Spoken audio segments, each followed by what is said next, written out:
ఆత్మకూరు పట్టణ అభివృద్ధిలో భాగంగా ఈరోజు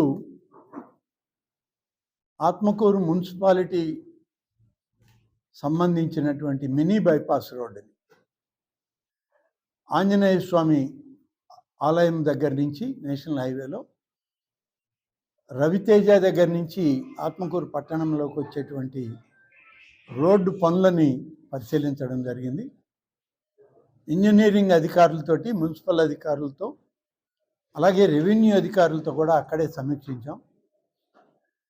ఈ రోడ్డు నిర్మాణంలో కొంత స్థలం అవసరమవుతుందనేటువంటి విషయాన్ని గమనించడం జరిగింది. ఎంత మేర ఇప్పుడు అవసరం ఉన్నంత వరకు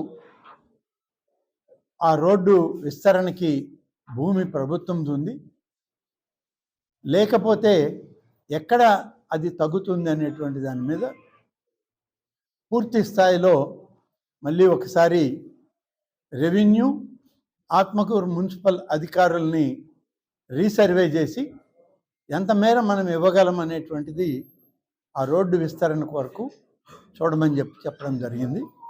ఒక 2-3 రోజుల్లోనే సర్వే చేయించి ఎంత స్థలం మనం సేకరించుకోగలం అనేటువంటి విషయం మేము తెలియజేస్తామని చెప్పి రెవెన్యూ అధికారులు, ఆర్డీఓ గారు, తహసీల్దార్ గారు, వారి నాయకత్వంలో ఇతర అధికారులు, అలాగే మున్సిపల్ కమిషనర్ గారు, చైర్పర్సన్ గారు వారి నాయకత్వంలో మున్సిపల్ అధికారులు కూడా చెప్పడం జరిగింది.